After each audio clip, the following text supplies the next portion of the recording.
"Sir, I'm going to need you to step aside. We don't service accounts like yours at this window." When Raymond Holt walked into the Austin branch of Meridian First Bank on a Tuesday morning, he looked like a man who had no business being there. Worn leather jacket, calloused hands, a Harley parked crooked at the curb. Branch manager Daniel Cho took one look and decided the old biker wasn't worth 2 minutes of his time. What Daniel didn't know, what almost nobody knew, was that Raymond Holt had signed the deed for that building 31 years ago, and his name was still on every founding document locked in the corporate vault. But Raymond wasn't there to prove a point. He was there because someone inside his own bank was stealing from it, quietly and cleverly, and he needed to know who.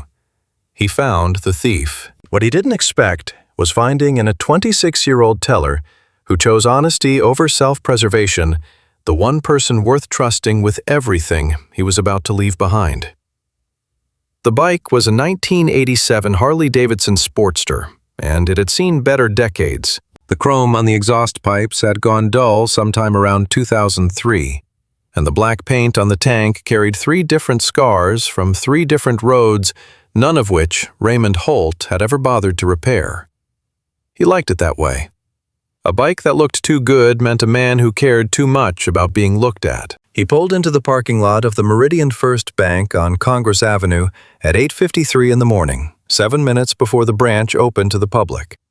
He sat on the bike for a moment after cutting the engine, watching through the plate glass windows as the employees inside moved through their opening routines.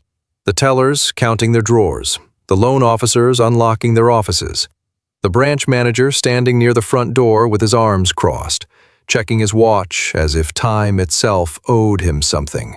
Raymond had been watching this branch for 6 weeks. Not every day, not obviously. He had people for that kind of sustained observation. But twice a week he drove down from the Hill Country house nobody knew he owned, parked this bike or one of the other 3 he kept for exactly this kind of anonymity, and watched. A man could learn more about how a business was truly being run by standing outside it than by sitting in any boardroom. He had believed that for 40 years, and 40 years had not yet proven him wrong. He pulled off his helmet and hung it on the handlebar. His hair was white now, had been since his early 60s, and it sat slightly flat from the helmet in a way that made him look, he knew, like someone's grandfather who had wandered away from a family barbecue. He was 68 years old, 6 feet even, and had lost perhaps 15 pounds in the last year that he had not tried to lose. His doctor had opinions about that. Raymond had listened to those opinions with the same patient, non-committal expression he used in negotiations, which was to say he had heard every word and intended to act on them at a time of his own choosing.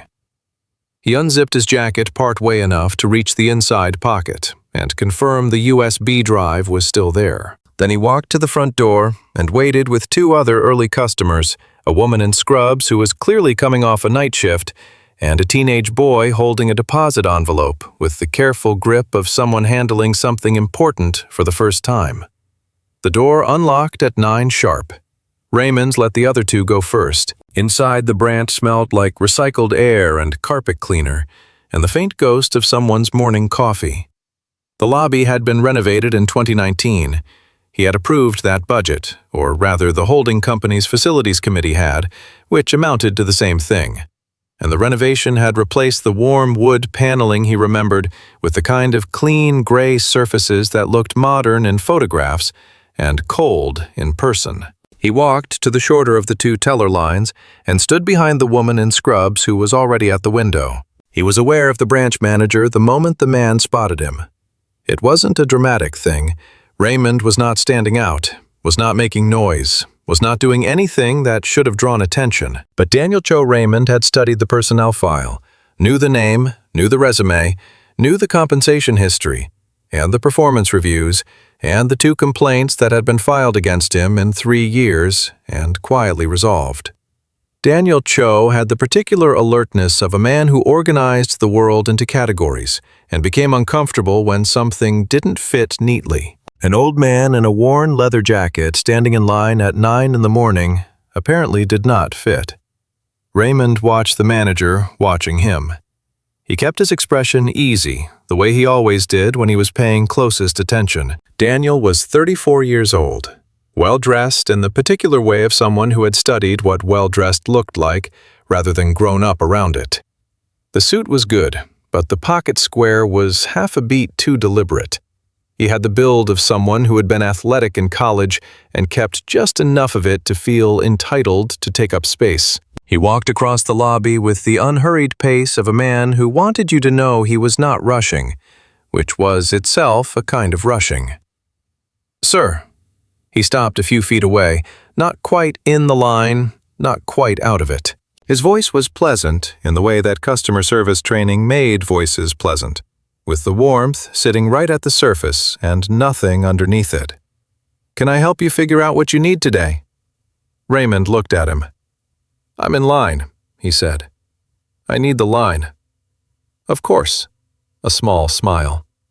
"I just want to make sure you're in the right place." "Are you looking to open an account, or—" "I have an account," Raymond said. "I need to ask about a transaction." Daniel's eyes moved briefly to the teller windows, then back. Something shifted in his expression, not dramatically, just a slight rearrangement of the pleasantness into something with a little more edge. For transaction inquiries on personal accounts, you can actually call the 800 number or use the app. It's a lot faster than waiting in line. "I prefer in person," Raymond said.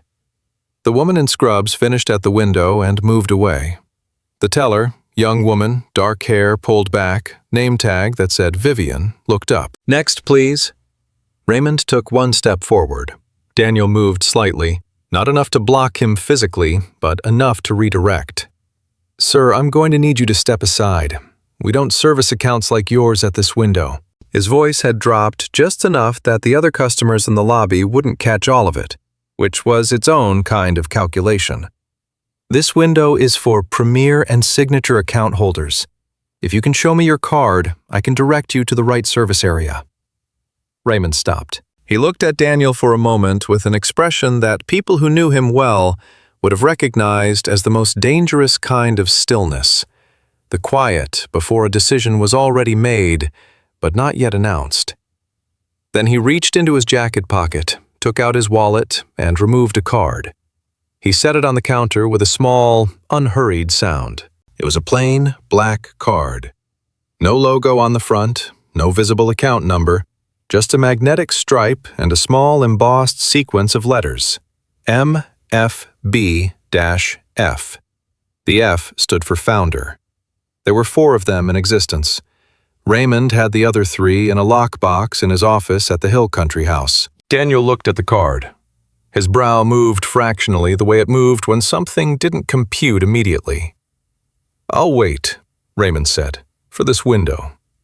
From the teller station, Vivian Chen had watched the entire exchange. She had been at Meridian First Bank for 14 months, long enough to know that Daniel Cho organized the world according to a system that was partly about policy and mostly about his own comfort, and long enough to know that intervening in his decisions, even correct decisions, was the kind of thing that appeared in performance reviews with language like, "needs to understand chain of command," and sometimes struggles to defer appropriately to management. She had a lease to pay and a student loan that her mother called about every 3 weeks to ask whether she was keeping up with. And she had spent 14 months making herself useful and uncontroversial and essentially invisible in the way that people who need their jobs learn to be.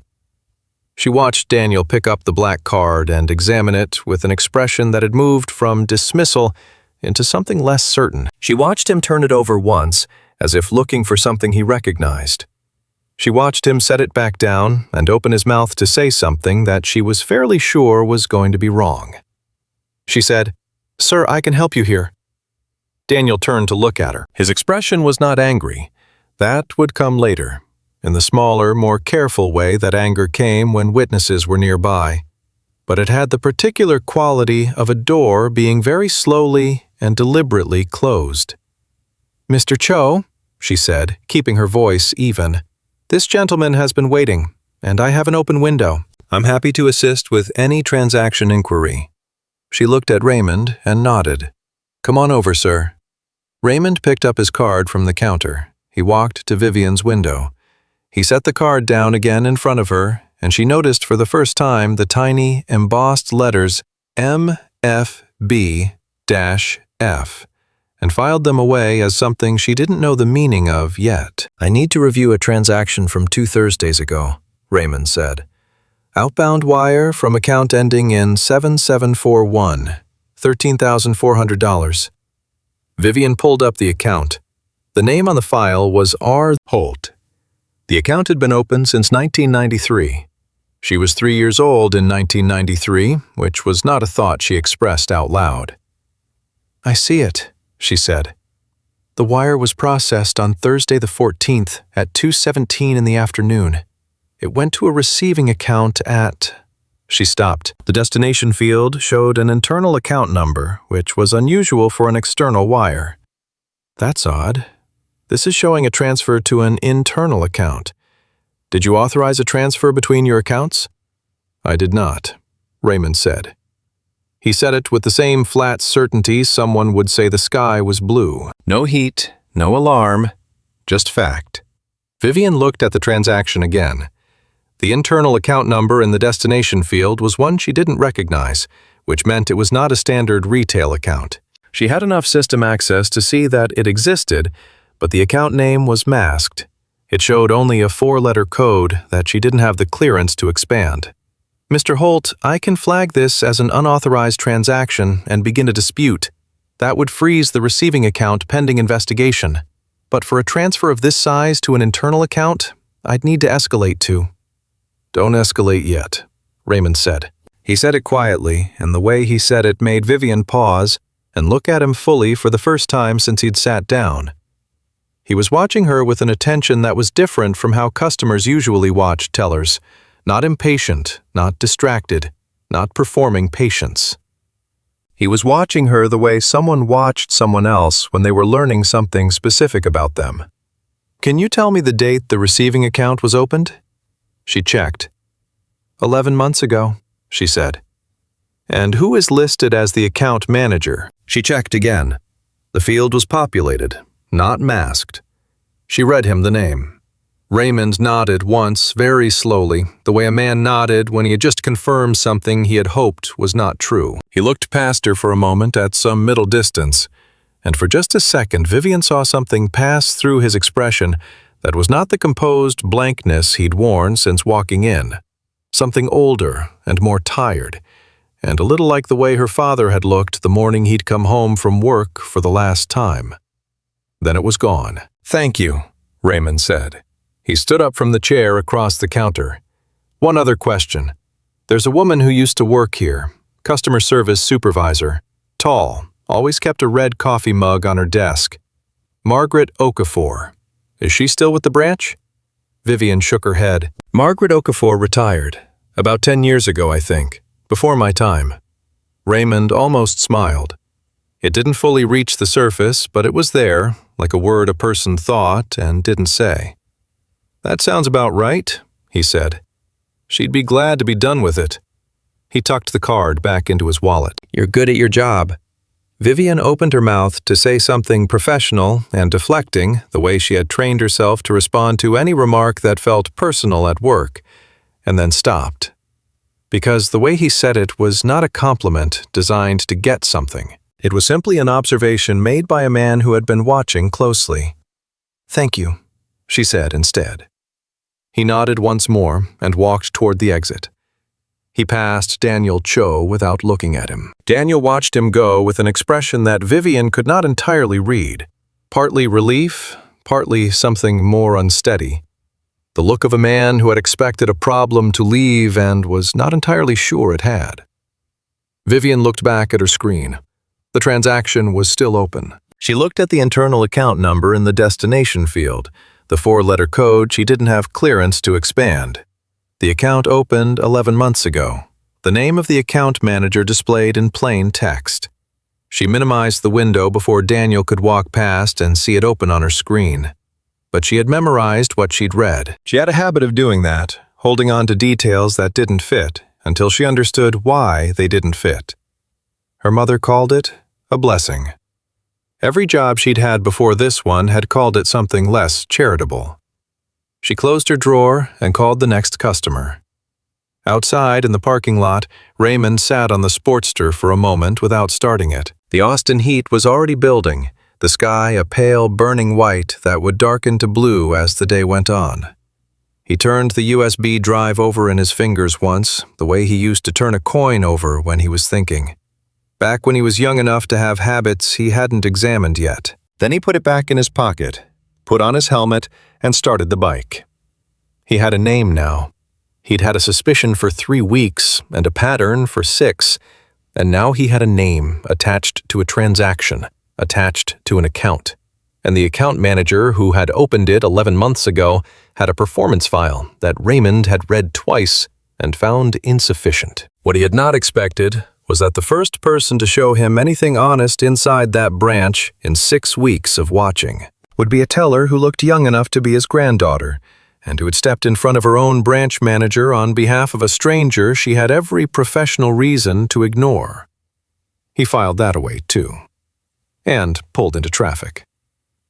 The call from Daniel Cho came at 11:43, which was 12 minutes after Vivian's lunch break was supposed to start, and 43 minutes after Raymond Holt's Harley had disappeared from the parking lot cameras. She knew this because she had, in a moment of unusual and slightly reckless curiosity, checked the camera timestamp on her system before closing out the morning. She was not sure why she had done that. She was sure that she would not do it again, which was what she told herself every time she did something she shouldn't. Daniel's assistant sent the meeting invite with a subject line that read, "Quick Sync," which was the language Daniel used when he wanted the conversation to feel casual and wanted you to feel that the room was not what it was. His office had a glass wall facing the lobby, and he kept the blinds open when he wanted people to see a meeting happening and closed when he wanted them not to. When Vivian arrived, the blinds were closed. She sat down in the chair across from his desk and put her hands in her lap and told herself, as she had learned to do, to listen more than she spoke. Daniel did not sit. He stood near the window with his back mostly to her, which was a positioning choice that Vivian had seen him use before. It was meant to create the impression that the conversation was not important enough for him to face you fully, while also meaning he could turn and look at you at any moment he chose, which was its own kind of control. He said, "You stepped in front of me this morning." "I had an open window," Vivian said. "The customer had been waiting. I was managing the situation." "I understand that." She kept her voice neutral, not apologetic, not defensive, just even. She had learned, working customer service since she was 17, that the voice that stayed on the level was harder to fight than the voice that pushed back or gave in, because fighting it required the other person to manufacture the escalation themselves, and some people weren't willing to do that on the record. Daniel turned from the window. He had the expression of a man who had prepared 3 or 4 things to say and was deciding which one fit the moment. "That customer," he said, "was not someone we needed to spend time on. There are procedures about how we prioritize service based on account status, and I was in the process of directing him to the appropriate." "I looked up his account," Vivian said. "He's held a personal account at this branch since 1993. That's 31 years. Even on the base tier, that's a long tenure customer." A pause. Something moved through Daniel's expression quickly like a cloud shadow crossing pavement. "You pulled his account without authorization." "I pulled the account of a customer who was standing at my window requesting service," Vivian said. "That's standard procedure." He held her gaze for a moment. Then he smiled, and the smile was the practiced one, the one that went on like a light switch. "Vivian, I think you're a strong team member. I genuinely do. But there are moments when supporting management means trusting that management has context you don't have." He let that sit for a second. "Your contract renewal comes up in 8 weeks. I want that to go smoothly. I want to be able to write you a review that reflects what I actually believe, which is that you have real potential here." The emphasis on the conditional was very slight, very professional. "Does that make sense?" "It does," Vivian said. She stood up, which she could tell he had not expected to happen this quickly. "I'll be more mindful," she said. and she walked out before he could reframe what had just been said into something warmer than it was. She ate lunch at her desk, a sandwich she had packed, and a coffee she had not yet let herself have before noon, a rule she had made for herself in the second year of her 20s when she'd realized she was using caffeine the way some people used alcohol as a structural material for the day. She ate, and she thought about the transaction on Raymond Holt's account, the unauthorized wire of $13,400, the internal destination account, the 4-letter code she couldn't expand. The account opened 11 months ago, and the name of the account manager printed plainly in the field she did have access to. The name was D. Cho. She had not said this to Raymond Holt because she had not been certain in the moment whether saying it would help him or detonate something she didn't understand. But she had looked at it twice very carefully before minimizing the screen. D. Cho, account manager on record for an internal account she had no name or category for, opened 11 months ago, receiving an unauthorized wire from a 31-year customer who said he had not authorized it. She finished her sandwich. She thought about the 8 weeks until her contract renewal. She thought about her mother's voice on the phone, asking about the loan payments. She thought about her father who had worked 22 years for a freight logistics company that let him go on a Wednesday morning with a security escort and a box for his belongings, and who had never entirely recovered from the particular injury of being dismissed after 2 decades of not complaining about things that deserved complaint. She opened a new tab and navigated to the internal document management system. Her access level gave her read permissions on branch operational records, transaction logs, policy documents, approval histories. She typed in a search for the account code she'd memorized. The system returned one result, an account category she had never seen before, labeled Internal Bridge Temp Operational. The description, which was brief, said these accounts were used for short-term holding of funds during large inter-branch reconciliations pending authorization from a regional or corporate officer. The authorization field was blank. The account had been opened 11 months ago. The balance, which she could see, was a number that made her stop chewing her pen for a moment. $412,000, accumulated in 19 separate deposits over 10 months, each one below $20,000. She closed the tab. She opened it again. She closed it again. 19 deposits, each one below $20,000. She knew enough from her compliance training, a module she had actually paid attention to, unlike most of her colleagues, because she found the structure of fraud more interesting than she had expected. To know that 19 deposits, each under $20,000, in the same account over 10 months, was not a pattern that emerged by chance. That was structuring. It was not a word she used lightly, because it was not a light word. It was a federal term, and the thing it described was a federal matter. She was still thinking about this when the afternoon rush started, and she had to stop thinking about it to do her actual job. At 2:45, Raymond Holt came back. He was not wearing the leather jacket this time.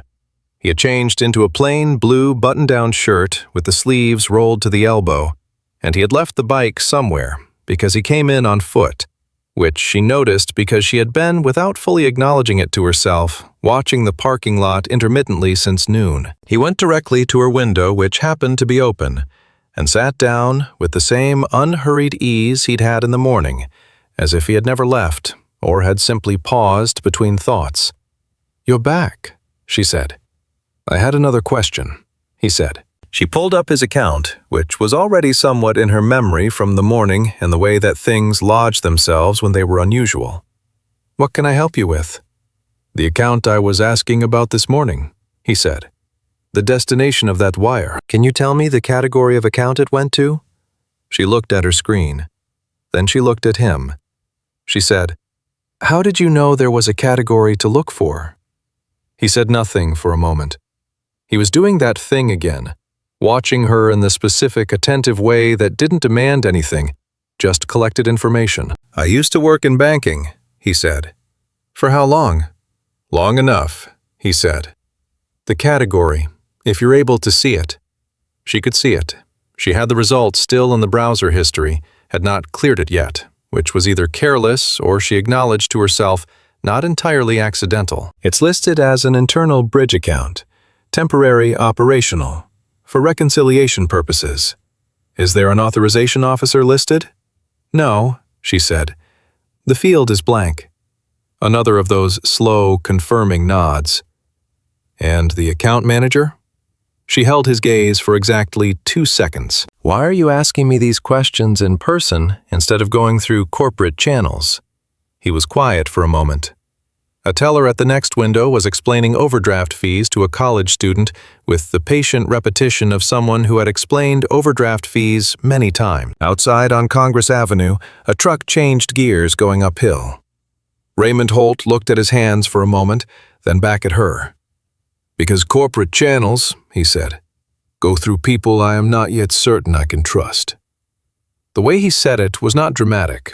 It was the same flat, even delivery he had used all day, but the content of it landed differently than she expected. She had worked in customer service for 7 years and had learned to recognize underneath the words people said the architecture of what they were actually saying. What Raymond Holt was actually saying was, "Something is wrong in the structure, and I am trying to determine where the cracks are before I put weight on it." She understood that. She had been doing the same thing all afternoon. "The account has 19 deposits," she said, quietly enough that the teller beside her couldn't catch it over the overdraft conversation. "Over 10 months, each one under 20,000. Raymond's eyes went very still. Not surprised, he did not, she was beginning to understand. Too surprised, but something sharpened in them. "You did your homework," he said. "I noticed a pattern," she said. "I wasn't looking for it specifically, it was just there." "That's usually how patterns present themselves," he said. "The ones that matter." He looked at her for another moment. "What are you going to do with what you noticed?" It was a genuine question, not a leading one. He was not steering her toward an answer or away from one. He was simply asking the way a person asked a question when the answer actually mattered to them. She said, "I don't know yet." He nodded. "Fair enough," he said. He slid his card across the counter, and she realized he was leaving it. Not the black MFB-F card, a different one, plain white, with nothing on it but a phone number in small print. "If you decide," he said, "call that number. It will reach someone I trust." He stood up, and as he did, the light from the window caught the lapel of his shirt at an angle that briefly showed the shape of something attached to the inside. A small pin or badge tucked against the fabric. She caught it for only a second, but she had the habit of keeping detail, and what she held on to was an impression of a circular logo, old style, the kind that companies retired when they rebranded, because the design language was no longer current. She had seen a logo like that somewhere recently. She turned it in her memory, reaching for the context.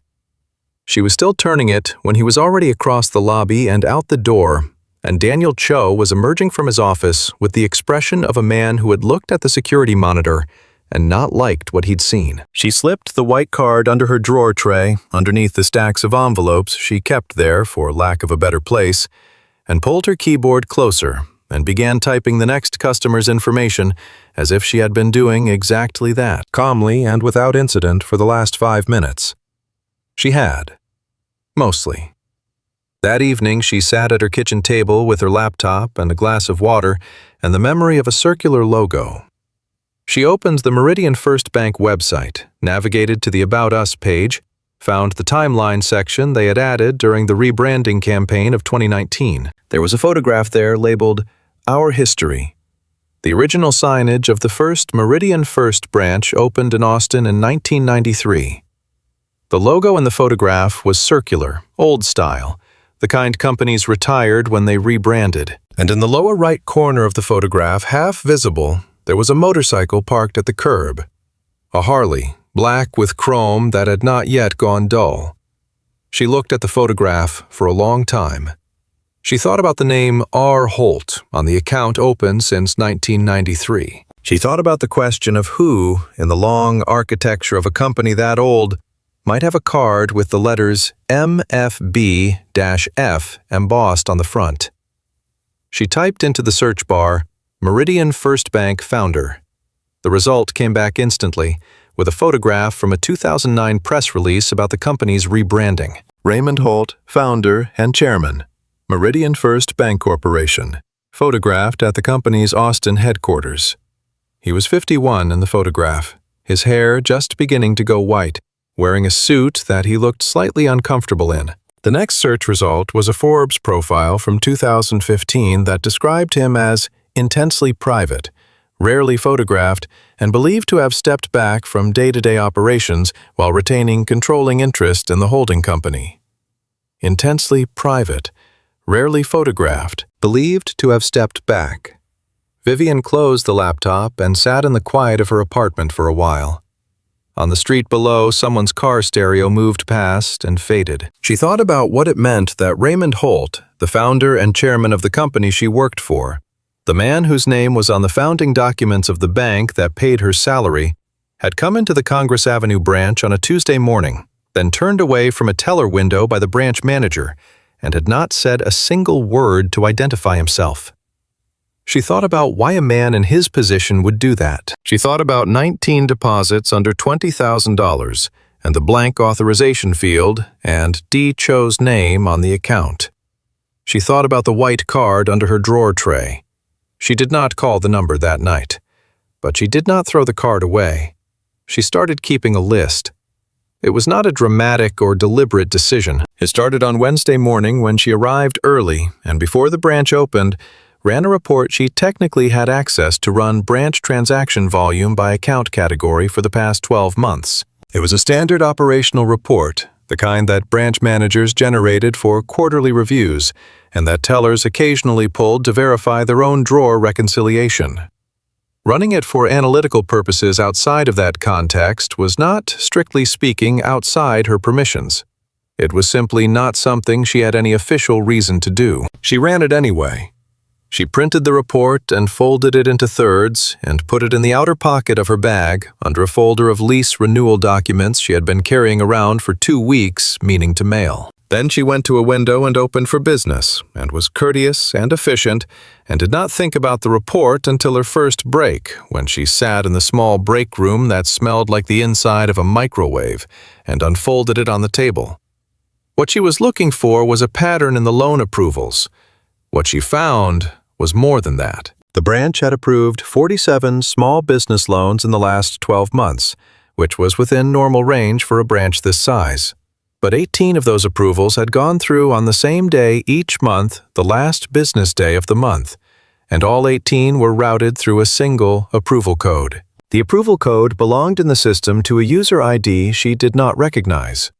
Not Daniel's ID, not the regional credit officer's ID, and not any of the standard approval accounts she had learned to recognize in 14 months of working adjacent to the loan processing cycle. She wrote the approval code on the corner of the report. Then she wrote next to it, "Whose user ID is this?" She ate a granola bar she had brought from home and thought about her father. He had not caught anything. That was the thing she had grown up understanding most clearly about his experience. He had not caught the inventory discrepancies that had been building in the company's logistics software for 2 years before someone decided he was a convenient explanation for them. He had not caught anything because catching things was not in his mind something that happened in the normal course of going to work. You went to work. You did your job. You trusted the structure. She had inherited his diligence and not his faith in the structure, which was sometimes useful and sometimes exhausting. On Thursday, a customer named Marcus Webb came in for a small business loan consultation, a catering company he had been running out of his home kitchen for 3 years. Revenues modest but steady, credit history clean. Everything the standard criteria said should result in at least a preliminary approval. Vivian was not the loan officer. That was not her role, but she happened to be at the copy machine in the back hallway when Marcus Webb came out of the consultation room. And she happened to see his face, which was the face of a person who had just been told no in a way that made no sense. She did not say anything to him. She went back to her window. That afternoon, she looked up his application in the system. She had the access to look, even if acting on what she found was a different matter, and saw that it had been declined under a credit threshold that was inconsistent with his documented income. The decline had been entered by the unrecognized user ID. The date stamp said 10:47 in the morning, which was 4 minutes before Marcus Webb had sat down with the loan officer. The decision had been made before the consultation began. She wrote that down too. On Friday morning, she found 3 more declined applications, with the same pattern, early date stamps, same user ID, all from small businesses, all with credit profiles that should have qualified. She cross-referenced the approval code with a branch directory she had access to through the compliance training module, and she found that the user ID belonged to an account that had been created 11 months ago, the same 11 months as the internal bridge account, and was listed under a service category labeled Temp Admin Bridge Operations. 2 things 11 months old, linked by the same timestamp and the same invisible hand. She thought about who had the authority to create both. She also thought about the 47 approved loans, particularly the 18 that had gone through on the last business day of each month under the same user ID. She pulled the most recent 3 of those approval files. The borrowing entities were LLCs, limited liability companies with clean registration documents and short operating histories, each one borrowing between $80,000 and $140,000 at standard commercial rates. She looked up the registered agents for those LLCs in the Texas Secretary of State database, which was public information, and found that 2 of the 3 shared a registered agent, a law office in North Austin that she had no other connection to. She wrote down the law office name. She stared at the list she had been keeping. It had grown to 9 items. She was still staring at it when her phone buzzed on the table with a message from her coworker Deja, asking if she was coming to the after-work drinks thing that Vivian had agreed to 3 Fridays ago and had genuinely forgotten about until this moment. She put the list in her bag on top of the lease renewal documents she had still not mailed, and went to after-work drinks and sat in a bar on South Congress with 4 of her co-workers and drank a soda water with lime and listened to Deja explain a new dating app with the enthusiasm of someone narrating a nature documentary. And Vivian laughed at the right places and felt the whole time like she was standing in a slightly different room than everyone else, watching through glass. She got home at 8:30 and sat at the kitchen table again. She opened the laptop. She had been thinking for 2 days about the branch's internal compliance officer, a man named Gary Sutherland, who had an office at the back of the 3rd floor and who was, by reputation among the tellers, a person of almost total institutional inertia. He had been with the company for 19 years and had the manner of someone who had long ago decided that the function of compliance was to demonstrate that compliance had been considered, rather than to actually generate friction. But he was the designated channel. There was a process for raising concerns, and it went through Gary Sutherland, and Vivian believed in processes the way she believed in most structures. Not blindly, but until they gave her a specific reason not to. She sent him an email on Monday morning. Formal, careful, with 3 specific items from her list and a request for a meeting at his convenience. She copied no one. She used her work email, which she understood in retrospect had been the riskier choice, but which had felt at the time like the honest one, like using the system's own channels was the only appropriate first move.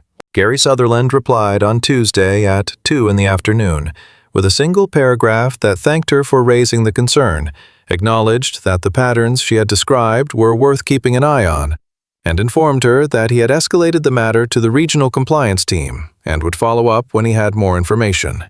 His sign-off was professional and warm. She read the email 3 times and understood by the 3rd time that he had done nothing except document that she had raised the concern. The escalation he described would go to a regional team that reported to a structure she did not know the shape of. She did not know whose name was at the top of that structure. She did not know if the regional compliance team and Daniel Cho's unnamed benefactors were on the same side.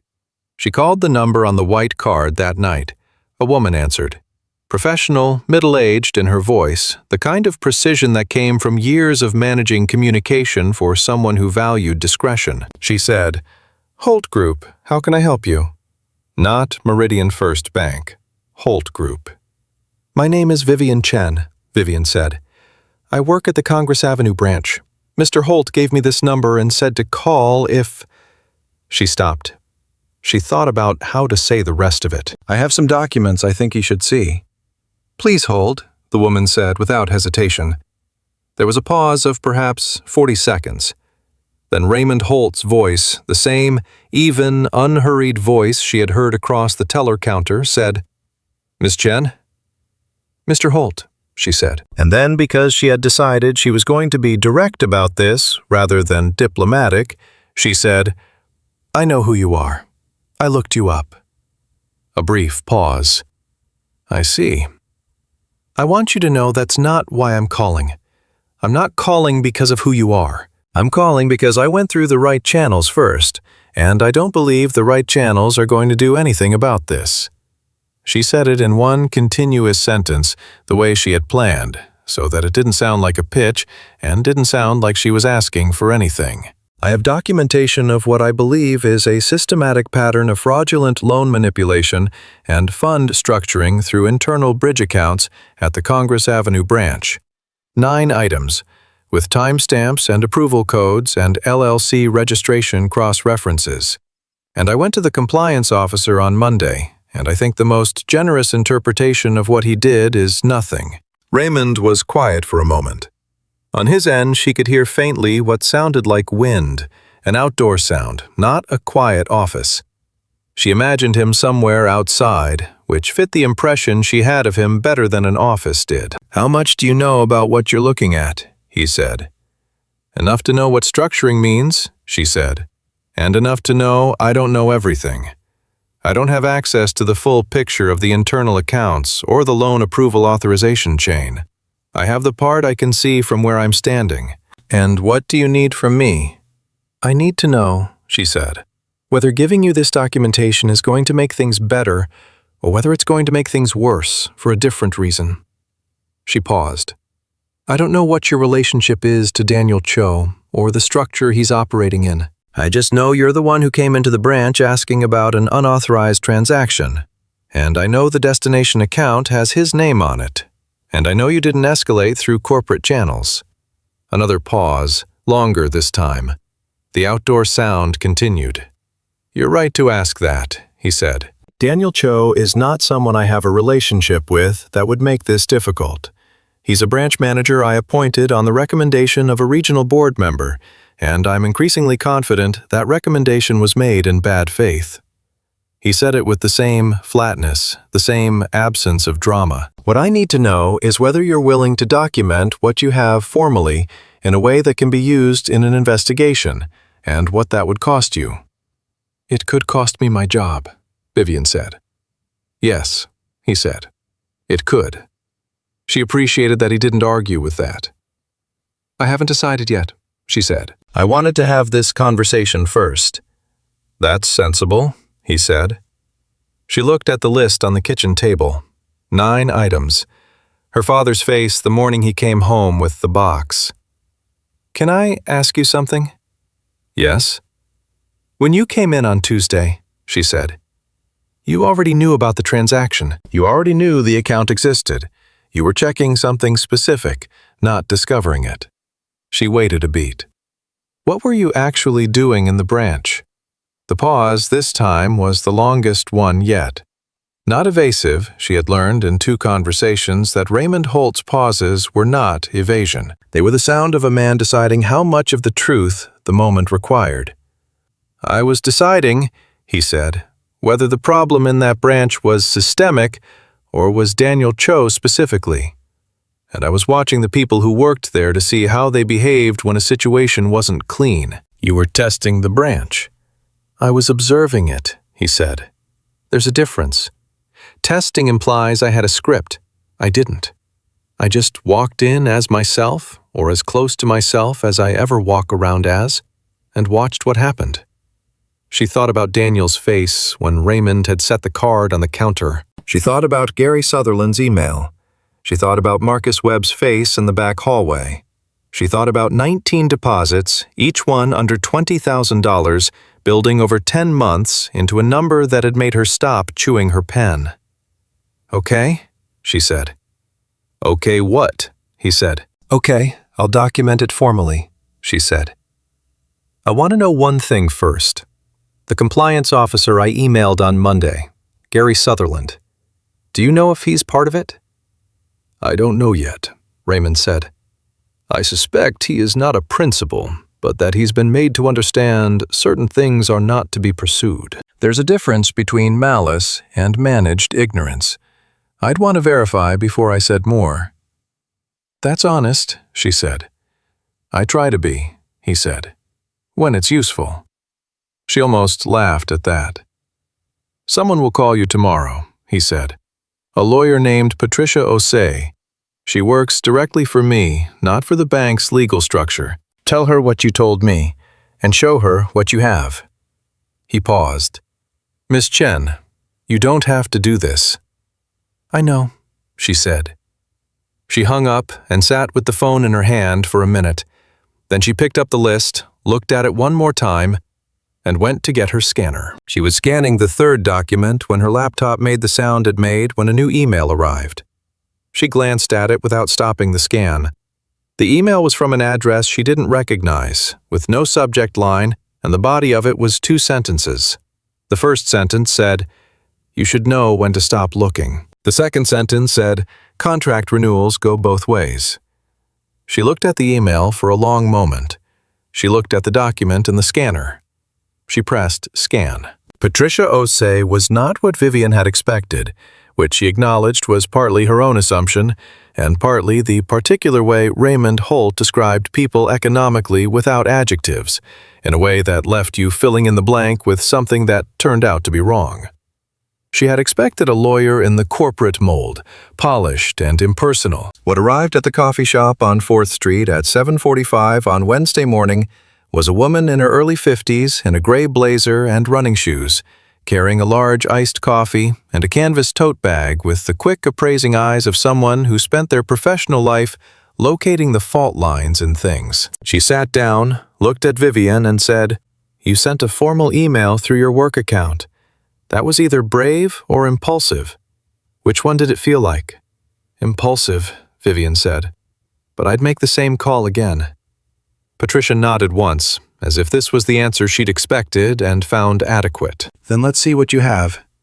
Vivian had printed everything the night before, the transaction report, the loan approval patterns, the list of LLC registrations, the internal bridge account details she'd been able to access, the email she'd received after she started scanning. She had organized it the way she'd been taught in a business writing class her first year of community college, which was conclusion first, supporting evidence in sequence, gaps clearly labeled. She slid the folder across the table. Patricia read without comment for 11 minutes. She flipped back twice, once to the approval code page and once to the LLC registration cross-reference. She underlined 2 things in pencil so lightly that Vivian could barely see the marks.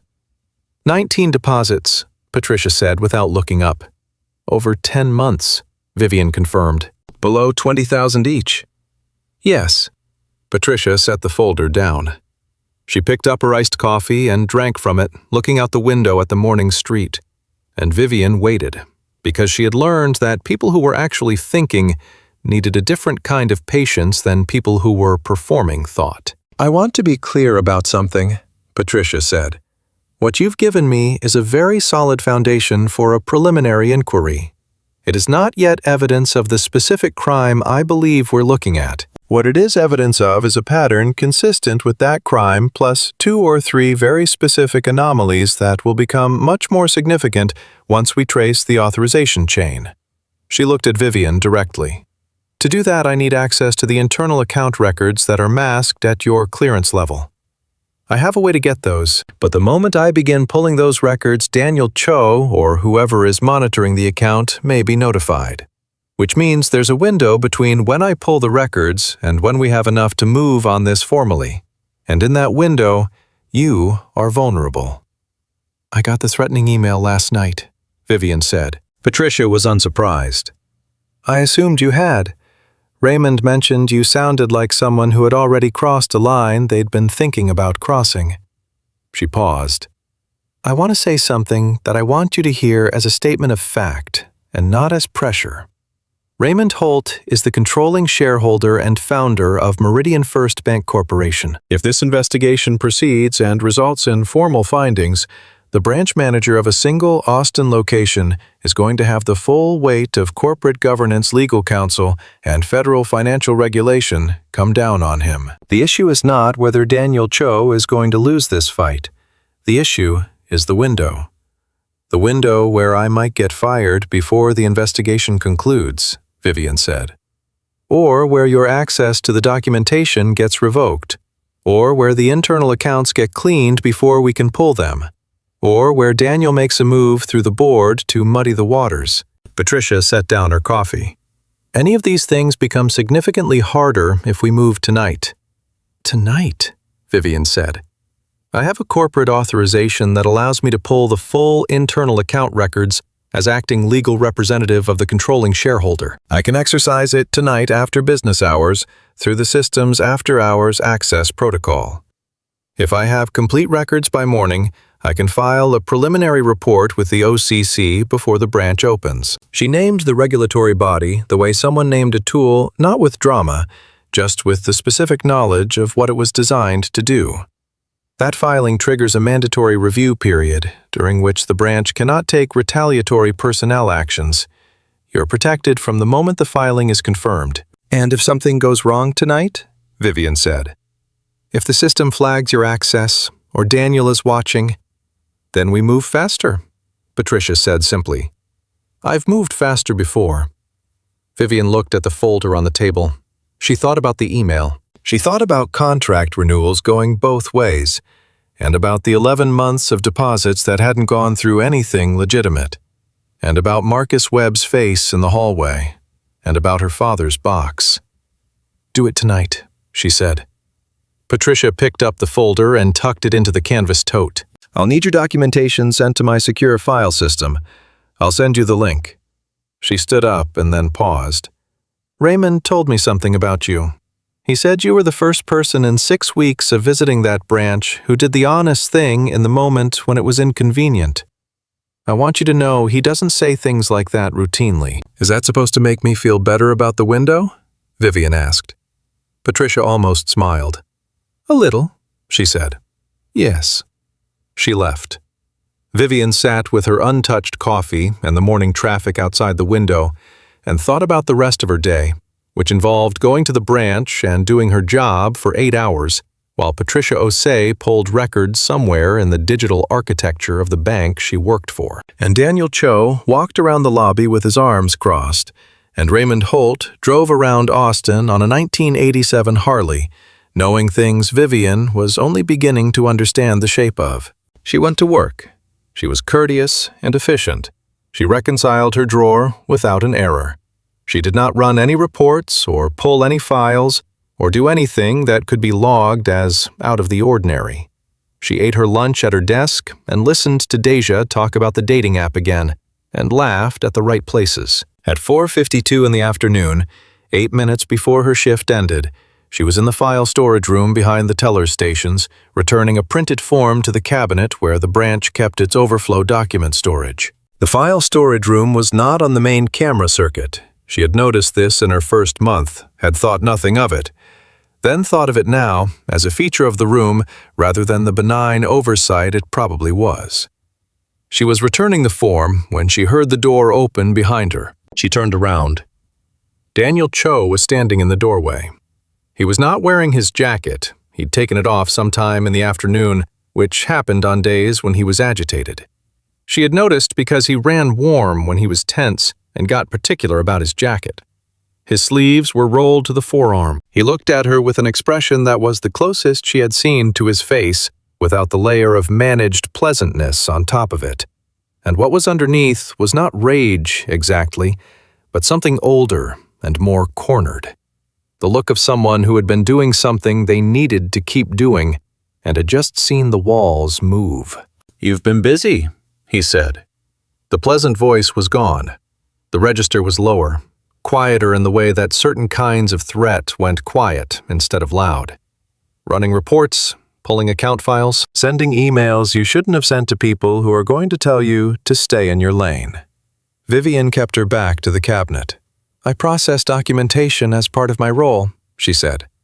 You sent an external communication from your work email to a number you received from a customer, he said. I know you did, because I have access to the branch communication logs, and I know which customer you received the number from, because I have access to the security footage. And I know what you talked about when you left the building last night, because... He stopped. He had said slightly more than he intended to say. She watched him recalibrate. You need to understand something. There are people in this organization who have interests in how this branch operates, and those people are not going to appreciate a teller with 14 months of experience deciding to make herself relevant to something she doesn't understand. I understand it fine, Vivian said. Her voice stayed even. She was aware of her heartbeat in a precise, clinical way, elevated but controllable. 19 deposits below $20,000 is structuring. An unauthorized wire to an account you manage is misappropriation. Loan denials entered before the consultation takes place is fraud. She looked at him steadily. I understand it correctly. You know I do. That's why you're in this room. Daniel's jaw tightened. The expression did not become rage. She had the sense that Daniel Cho did not do rage openly, that he was too controlled and too conscious of observation for that. What it became instead was something cold. Your contract is up in 7 weeks. I write the review. I have the discretion to characterize your performance in whatever way the documentation supports. He took one step into the room. This branch has no room for someone who mistakes curiosity for competence. He meant it as a final word. She could hear that the cadence of it, the slight release of held breath that people had when they'd said the thing they came in to say. She said, "Who told you I called the number?" He looked at her. "The communication log shows the work email," she said. "But the call I made was from my personal phone on my personal time outside the building. You said you know what I talked about when I left the building.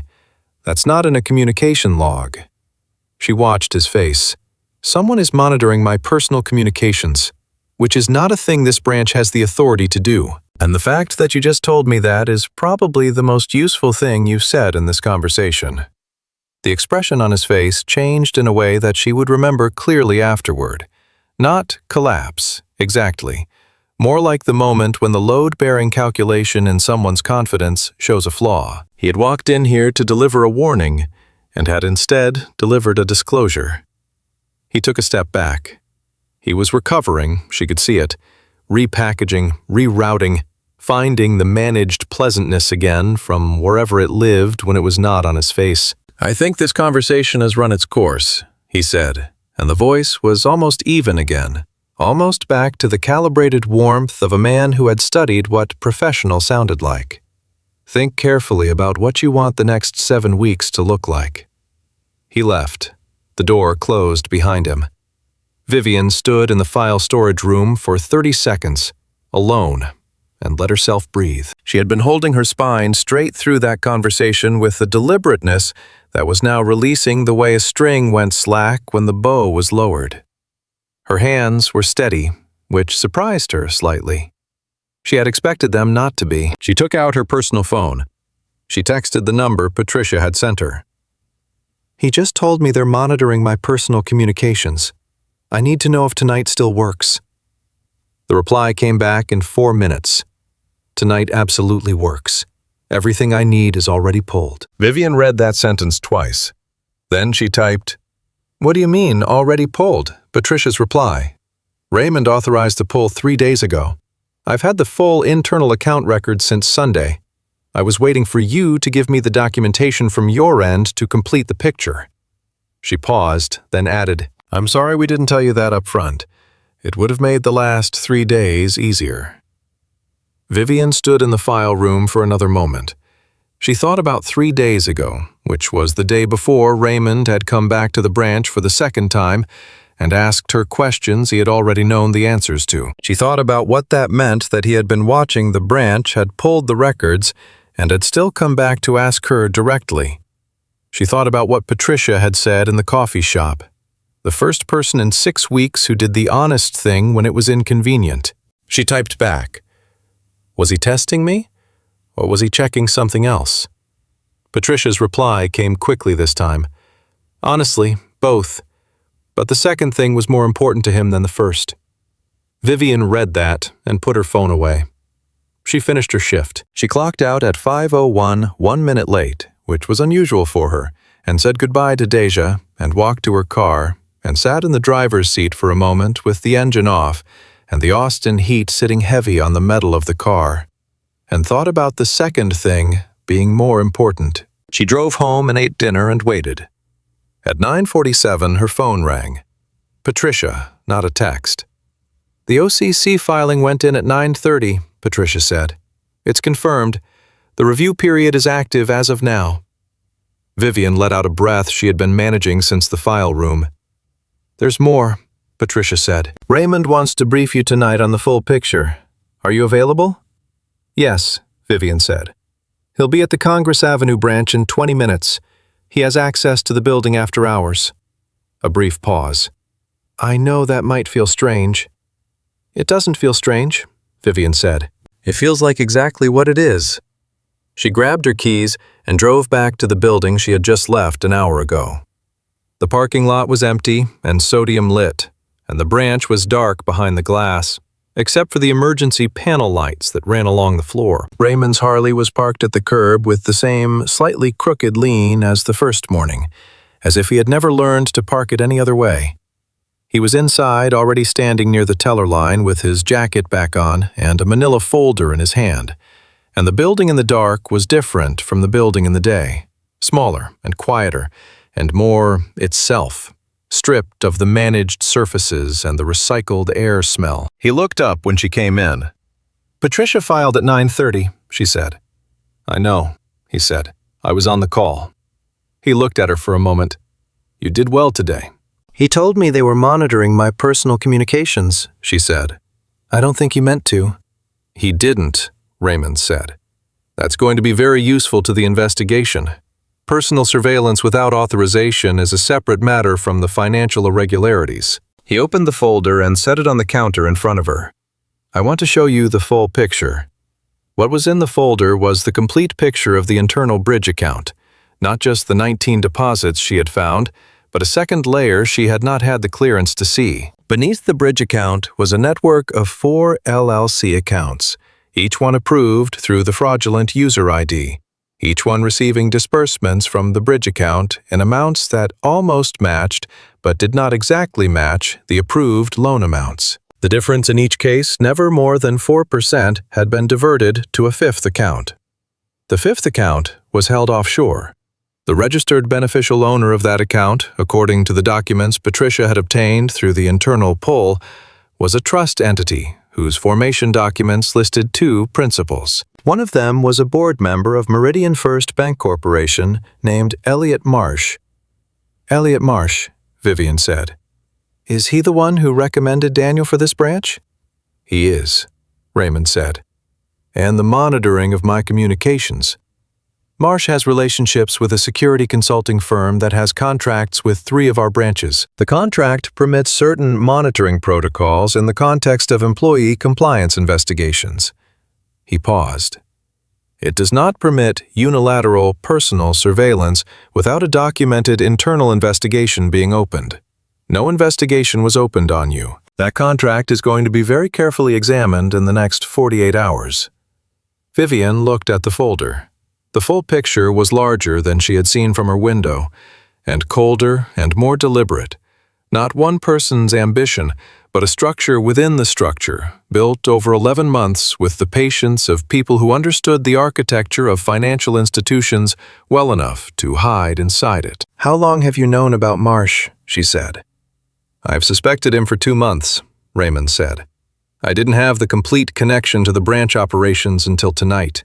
He looked at the folder with an expression that was difficult to read fully. Not cold exactly, but the expression of a man who had been lied to by someone he had trusted inside a house he built, and who was processing that with the particular quietness of someone who did not allow himself to be loud about things that mattered. Marsh and I have known each other for 22 years. He was at my first board meeting. I'm sorry, Vivian said. He looked at her. You don't need to be. I know, she said. But I am anyway. He looked at her for a moment, and something in his face shifted, and the way things had shifted on the first morning, briefly through the composed surface, something older and more tired. Then he said, "There's going to be a board meeting tomorrow, emergency session. Patricia is filing the board notice tonight, which triggers a mandatory assembly under the corporate bylaws. Marsh is going to know the moment it hits his email. What does he do when he knows? He's going to try to call a vote to suspend my executive authority on grounds of the language will be something about capacity or continuity, because he's been aware that I've had some health concerns, and he'll try to use that before the investigation findings become the story." Raymond said it with the same flatness, as if health concerns were a weather condition he was reporting, not a thing that had happened to him. He won't succeed because what he doesn't know is that the corporate bylaws have a provision, Article 11, Section 4, if you want the precise reference, that allows the founding shareholder to suspend the board's executive vote authority for a period of up to 30 days while a financial integrity investigation is active. I wrote that provision in 1997. I wrote it because I was 39 years old and paranoid about exactly this kind of scenario, which is perhaps the most useful thing I have ever done. Vivian looked at him. "You knew when you were 39 that someone on your own board might try to take the company." "I didn't know," he said.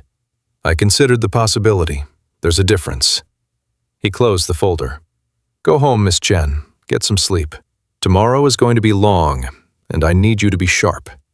She picked up her bag. She was almost to the door when she stopped and turned around.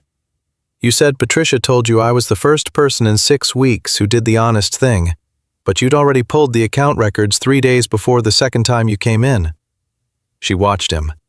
"You already had what you needed. Why did you come back?" He was quiet for a moment. "Because the records told me about the fraud," he said. "They didn't tell me about the people." He set the folder on the counter. "You can tell a lot about a branch from its numbers. You can tell very little about who the people inside it actually are. I needed to know who the people were." "And now you know," she said. "I know more than I did," he said. "That's usually the best you can say." She nodded. She walked out.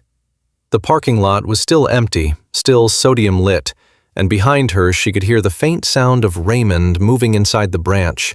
And ahead of her was the Austin night, warm and slightly windy, and very large. She drove home.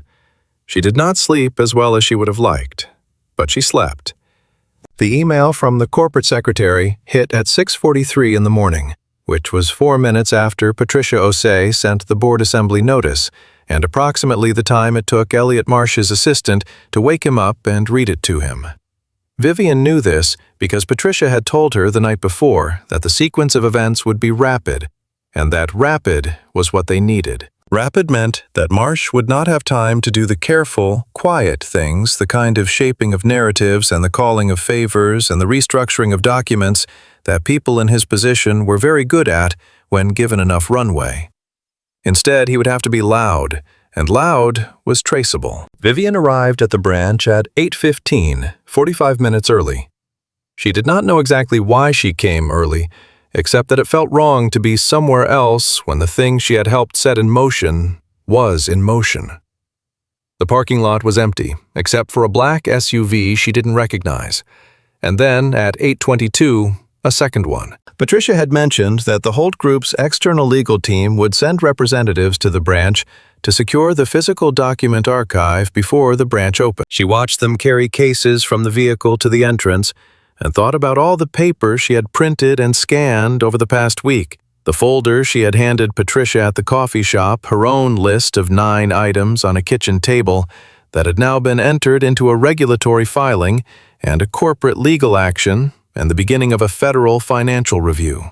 Her phone rang at 8:47. It was a number she didn't recognize. "Ms. Chen." A man's voice, rich and deliberate. The voice of someone who spent significant professional time choosing words. "My name is Elliot Marsh. I'm a member of the Meridian First Board. I believe you and I should have a conversation before this morning gets any further along." She stood in the parking lot with the sun already hot on her shoulders. She said, Mr. Marsh, I've been advised by legal counsel not to have direct conversations with parties named in an active investigation without counsel present. A pause. I'm not named in anything yet, Ms. Chen. I want to make sure we keep it that way. There are some contexts that I think you may not fully appreciate. If you'd like to speak with me formally, she said, you're welcome to contact Patricia Osei. She represents my interest in this matter. She hung up. She stood in the parking lot for another moment and thought about what her heart was doing, which was something urgent and rapid that she was choosing not to pay excessive attention to. Then she went inside. Daniel Cho arrived at 8:59, 1 minute before the branch opened. She saw him from her window, walking from the parking lot with the particular quality of movement that came from someone who had been awake since the 6:43 email and had not found a way to metabolize what they now knew. He came in through the employee entrance. The branch opened. 3 customers. 4 customers. The normal sequence of a morning. At 9:38, Daniel came to the floor. He walked to Vivian's station with the same unhurried pace he always used, and she noticed that the managed pleasantness was back, fully reinstated, not a crack in it. That was interesting. It meant he had made a decision about how to play the next hour. He said, "Can I see you in my office for a few minutes?" "My window is open," she said. "I have customers in line." "This will be quick. I'm not available until my break at 10:30, she said.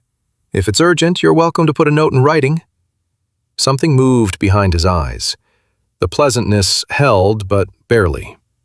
He said quietly, "Vivian, I think it would be in both our interests to talk before." "Mr. Cho?" She said it evenly, not unkindly. "I have a customer waiting." "I'll see you at 10:30 if you'd like." He held her gaze for 1 second. 2. Then he turned and walked back toward his office. She served the next customer, a woman depositing a paycheck, and was precise and correct and thanked her for banking with them, and called the one after that. At 10:04, the front doors of the branch opened and Raymond Holt came in. He was wearing the leather jacket again. The Harley was presumably outside. He walked directly to Vivian's window, which happened to be open between customers, and sat down. "How are you doing?" he said. "Fine," she said. "Marsh called me this morning." "I know. Patricia heard from his lawyer at 7. He said it without surprise, the way he said most things. "The board meeting is at 11. I need to be there by 10:30.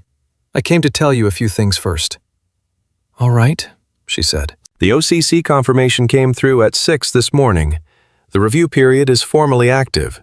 Retaliatory personnel action against you is prohibited until the review concludes." He watched her. "That's the first thing. The second thing is that Marsh is going to try to move a vote before 11.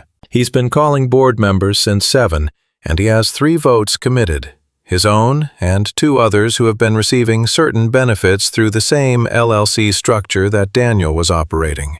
He needs 5 votes to call an emergency vote on my executive authority." He paused. "He has 3. He's not going to get to 5, but he's going to try. And Article 11, Section 4, she said, has already been invoked," Raymond said. Patricia filed the invocation at 9:15.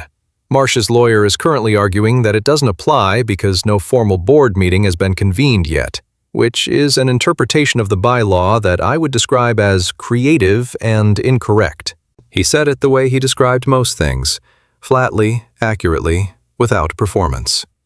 The argument will fail, but it may cause a delay of 45 minutes to an hour while it gets sorted out. Vivian thought about 45 minutes. "What do you need from me during the 45 minutes?" "Nothing," he said. "I need you to do exactly what you're doing. Open your window, serve your customers. Don't let Daniel or anyone else move you out of this building." He looked at her steadily. "I need this branch to be operating normally because one of the things Marsh is going to argue is that the filing has created operational disruption, and he's going to try to use operational disruption as a grounds for emergency management intervention, which would give him temporary custodial authority over branch operations, which would give him access to the physical files," Vivian said. and the ability to characterize personnel decisions as routine management adjustments rather than retaliation, Raymond said. Yes, she nodded. I'll be at my window. He started to stand. She said, What happens to Daniel? Raymond settled back. He'll be suspended pending investigation as of the 11 o'clock board meeting, assuming the meeting proceeds as expected. The federal review will take between 3 and 6 months. The outcome at the federal level will depend on the extent to which he can demonstrate he acted on instructions from Marsh versus his own initiative. He paused. My belief, based on the records Patricia pulled, is that he acted on instruction for the financial structure and on his own initiative for the manner of managing the branch, which means the financial exposure is shared and the conduct exposure is his alone. Will he try to deal? Almost certainly, Raymond said. That will make the federal review move faster and will result in Marsh being more fully exposed. He stood. Any other questions? Yes, she said. What happens if the 45-minute delay turns into something longer? Then I invoke the founding provision verbally in the meeting and request a judicial stay, which Patricia is already prepared to file. It adds time, but it holds. He looked at her steadily. I've been building this company for 31 years. I know every load-bearing wall in it. They don't. She believed him. The way you believed certain things not because of evidence, but because the person saying them had a quality of knowing that was not bluster, was not performance, was simply the weight of someone who had built the thing they were talking about and had never forgotten how it was put together. He left. She went back to her window. The next 2 hours were the strangest 2 hours of Vivian Chen's professional life, which had contained several strange hours. She served 15 customers, a retired couple opening a joint savings account, a construction contractor making a cash deposit, a young woman asking about international wire transfer fees, 12 others. And she was precise and correct and professional. And the entire time, the branch hummed with a kind of taut, slightly elevated energy that she suspected only she could feel, because only she knew what was happening at 11 o'clock in a boardroom she would never enter. At 10:26, Daniel came out of his office with his jacket on and his briefcase in his hand. He walked to the lobby, paused, looked once in Vivian's direction with the expression of a man filing something away. Not menace, exactly, more like the expression people had when they were committing a face to memory. And then walked out the front door. She watched him go. She called the next customer. At 10:47, her phone buzzed under the drawer tray. Patricia. She glanced at it between customers. Board meeting delayed. Marsh's lawyer filed motion to invalidate Article 11.4 invocation. Judge reviewing. Estimated 40-minute hold. Hold your position. She put the phone back. She served 3 more customers. At 11:31, Patricia texted again. Motion denied. Meeting convening now. Stay where you are. At 12:09, the final text, Article 11.4, upheld. Marsh's vote suspended pending investigation. Daniel Cho suspended effective immediately. Branch now under interim management appointed by Raymond. Someone will be there in the next 20 minutes. Vivian read the text. She set her phone down under the drawer tray. She looked up and said, "Next, please." And a teenager in a soccer jersey came to her window to make a deposit for his mother, and she processed it correctly and asked if there was anything else she could help him with, and he said, "No thanks," and she thanked him for coming in, and he left. She sat at her window for a moment in the quiet between customers and thought about 14 months of doing her job correctly and not complaining about things that deserved complaint, at about the specific morning she had stepped out from behind that habit for the first time. She thought it was the right call. She thought it had been the right call even before she'd known it would work out.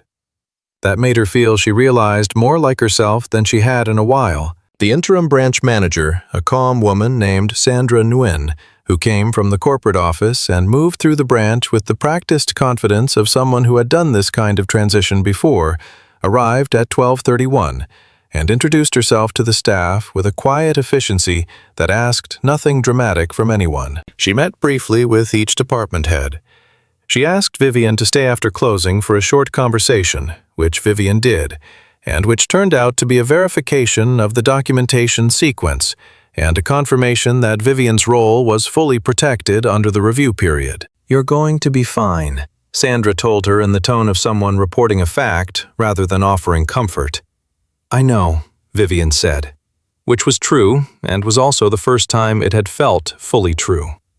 She left the branch at 6:48. Raymond's Harley was in the parking lot, which surprised her until she looked toward the far end of the lot and saw him sitting on a bench near the landscaping, one of the benches the branch had installed in the 2019 renovation, which had always looked slightly decorative and purposeless until this moment when it held a 68-year-old man in a leather jacket who had apparently been there for some time. She walked over.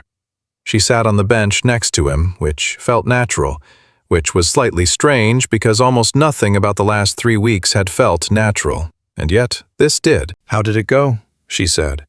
"Marsh will resign by Friday," he said. "His lawyer is already in conversations with Patricia about the terms. The federal referral goes in tomorrow morning. Daniel's suspension is indefinite, pending the outcome." He was looking at the parking lot at the last few cars at the light changing on the buildings across the street.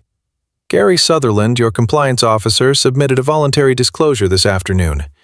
He was being compensated through one of the LLC accounts, not as a principal, more as a managed asset. His cooperation will be significant." "Managed ignorance," Vivian said. "And then some," Raymond said. "But cooperation counts." They sat for a moment in what was not quite silence.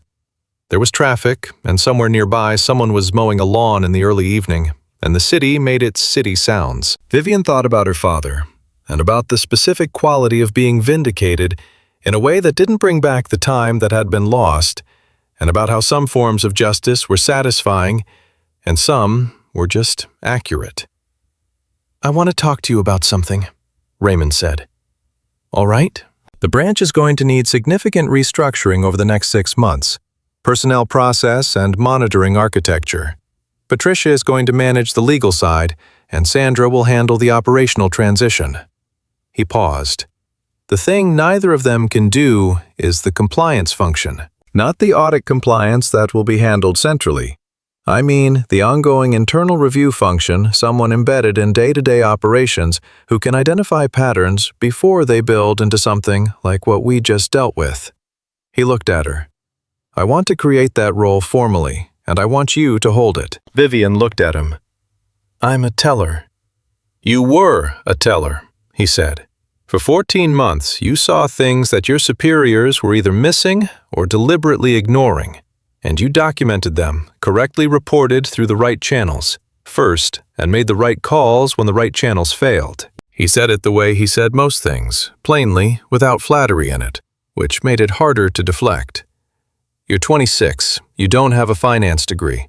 You have exactly the instincts and exactly the disposition this role requires. The technical knowledge is something we can address." "What does the role actually look like?" she said. "Embedded in branch operations, reporting directly to the corporate legal and compliance function, not through branch management. Compensation at the senior officer level. A clear mandate to escalate directly to my office if internal channels fail." He paused. "It's a new role. I wrote the description this afternoon." She looked at the parking lot, at the bench they were sitting on, which the 2019 renovation had installed for a reason nobody had ever used it for. "You'd have to train me." "Yes," he said. "That would take time. You may not have a lot of." He was quiet for a moment. "I'm going to tell you something I haven't told most people," he said. "My doctor found something in February. Early stage, well within treatment range, but it has made me think more than I already was about what the next 5 years look like for this company, and who is going to be inside it." He looked at the street. "I spent 31 years building the architecture.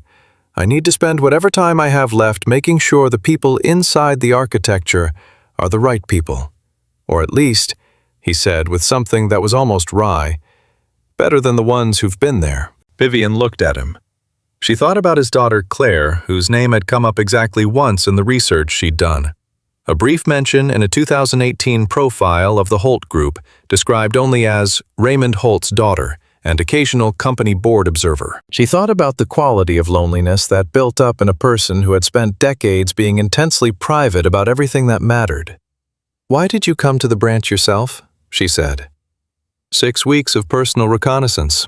You have people for that." "I do," he said. "So why?" He was quiet for a moment. "Because a company is not the numbers," he said, "and it is not the structure. It is the people who show up in the morning and decide in 100 small moments whether to do the right thing or the easy thing. You cannot assess that from a report." He looked at her. "I needed to see it." "And what did you see?" she said. He looked at her with the same attention he had used on the first morning across the teller counter, with the transaction flag open on the screen between them.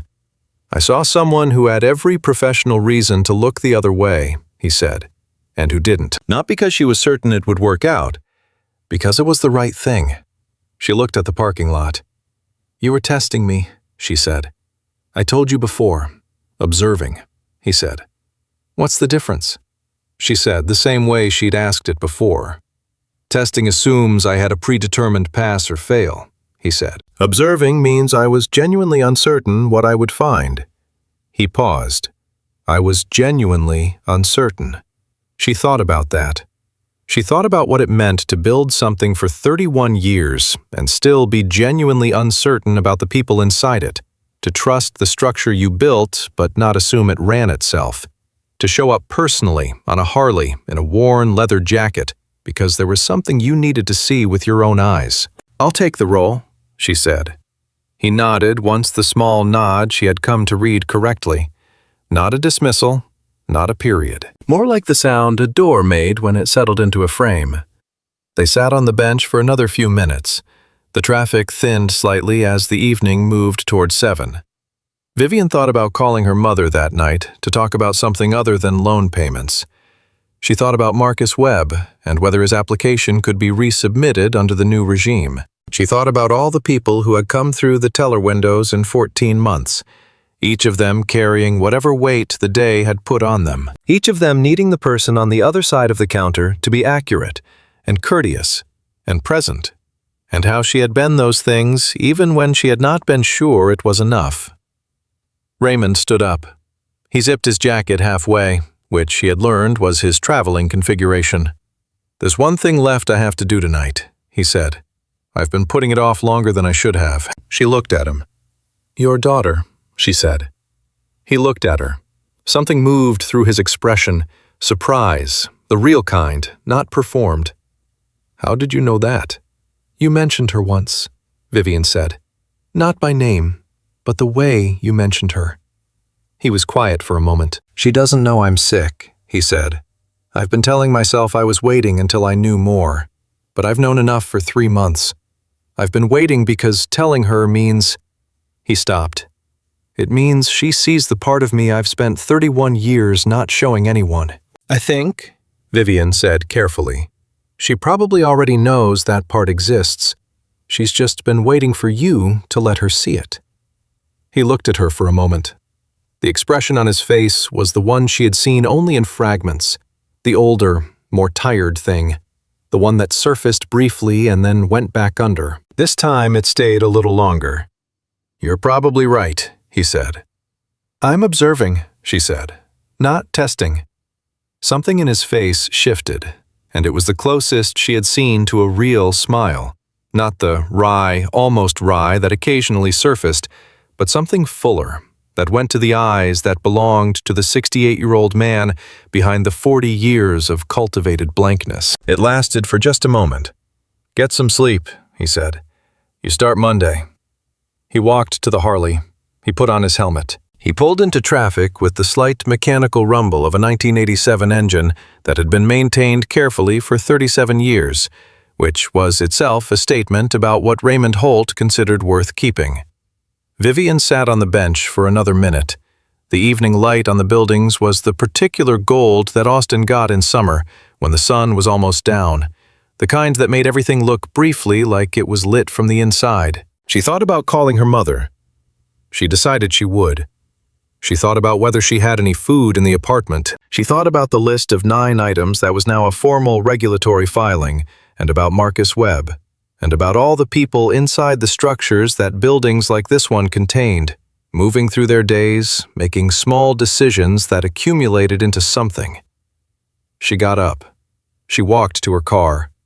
She drove home through the Austin evening and called her mother from the parking lot of her apartment building before she went inside. Her mother answered on the second ring. "Hi, Mom," Vivian said. "I have some news. A lot of it, actually.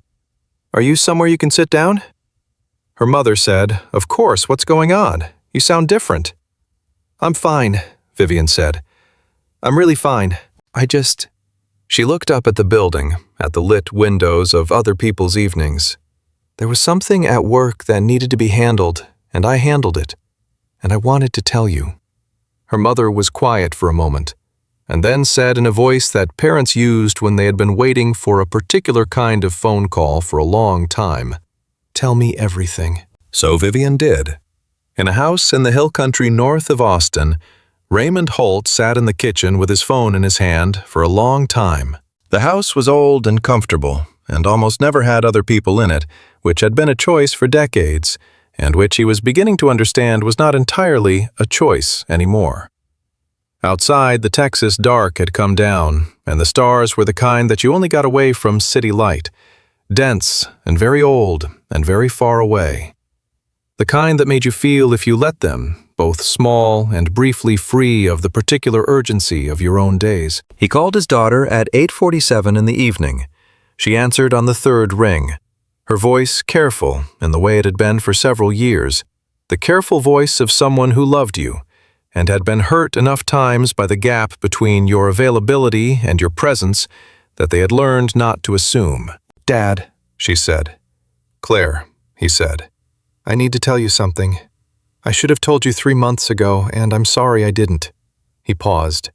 He had planned what he wanted to say on the drive home, and had found that the planned version was too arranged, too careful, too much like the way he talked in boardrooms. So he said the simple version instead. "I'm sick. It's early and treatable, and I'm going to be fine most likely. But it's real, and you needed to know, and I should have called you in February instead of deciding for the 100th time in my life that I could manage things better from a distance." The silence on the other end of the line was the specific silence of someone absorbing something. Then Claire said very quietly, "How long have you known?" 3 months, he said. Another pause. "I'm coming over," she said. He closed his eyes for a moment. Outside, the stars continued their old, indifferent light. "I was hoping you would say that," he said. It was not a resolution. He knew that, sitting in the kitchen while the headlights of Claire's car eventually swept through the window from the long driveway, 31 years of a certain kind of distance did not close in one phone call, and a diagnosis did not erase the specific injury of being the child of someone who had learned early and thoroughly to need nothing from anyone. There would be difficult conversations ahead. There would be things said that should have been said years ago, and the awkwardness of saying them late, and the grief of the time the gap had cost them. But when her headlights came through the window, he stood up from the kitchen chair and went to the door before she could knock. She looked at him for a moment in the doorway. Really looked the way people looked when they were checking whether the version of someone they remembered matched the one in front of them. He let her look. He did not perform composure. He just stood there in the kitchen light and let her see him the way he was. "Come in," he said. She came in.